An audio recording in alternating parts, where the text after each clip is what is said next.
се слушнале дека празникот на Велики петок се вика нејадка. Значи не јадеме ни леб, а не пиеме ни вода. Зошто ќе рече човек? Се сеќавам, уште студент бев, во Јужна Кореја имаше некој религиски симпозион и се случи авионска несреќа, загинаа многу луѓе и некои од друговерците предлагаа да не вечераат тој ден. И никој не отиде на вечера, освен православните. Ке рече човек, зошто тогаш православните одидоа на вечера, а денес на Велики петок не јадат ништо? Затоа што нема смисла ни јадењето, ни пиењето, ни било што, ако Господ е во гроб. Ако денес умре Господ, каква смисла има јадењето, пиењето или било кое друго уживање оде на земјата? Затоа денеска ние православните нити јадеме, нити пиеме.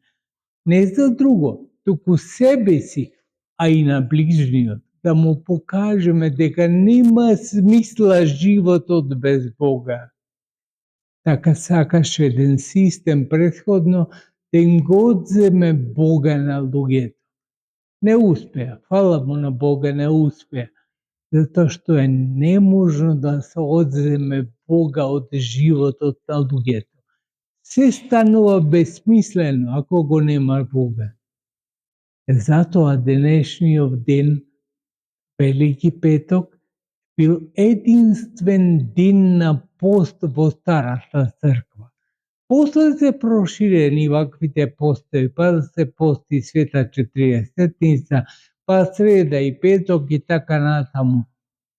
Меѓутоа, единствен ден Старата црква, првата црква, имала како посебна. Тој бил денешниот Велики петок.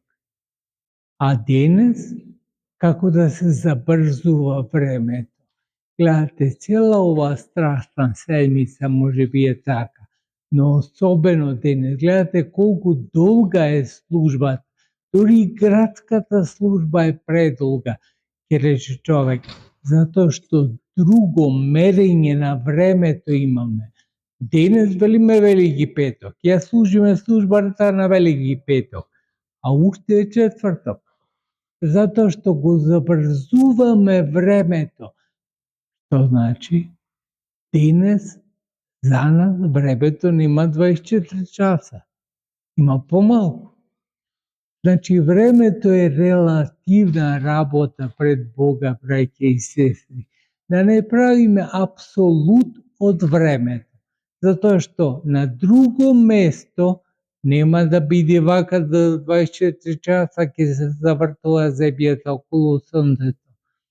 Односно, ќе се завртува земјата околу својата оска, а за 365 дена околу сонцето. Што значи времето е релативна работа. И така треба да го доживуваме и така да го сваќаме. Ние сме учесници во времето преку настаните што ги правиме и што ги доживуваме. Тие се незаборавни. А другото, сето се врти и се изминува и не можеме да му најдеме крај. Меѓутоа, она што зависи од нас, а од нас зависат нашите дела, тоа треба да внимаваме како ќе го направиме, затоа што за него ќе сносиме одговорност. Ако несоодветно, несовесно и непобожно се однесуваме кон ближниот свој, нормално е дека ќе имаме реперкусии за тоа. Затоа се учиме. Токму на овие големи денови, како што е денешниот Велики петок, се учиме како да живееме, така ги учиме нашите деца, нашите помлади, ги учиме со еден здив да го живееме овој живот во смисла да му служиме на Господа, кој како денес слушнавме со смртта ја победи затоа што беше распнат на крст заради наш и нашето спасение. Каква потреба имаше прво Бог да слезе од небото? По првото Евангелие што го читав јас, вели ќе ви го испратам Духот Утешител. И тој ни го испрати. И тој е помеѓу нас. Тој не прави, браќа и сестри. Тој ми дава и мене денеска збор ја да ви се обратам. Од Духот Свети доаѓа секоја побожна работа во животот.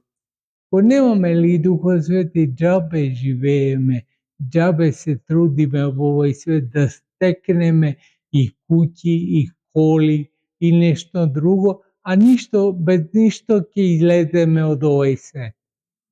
Кај ќе ги оставиме тие работи?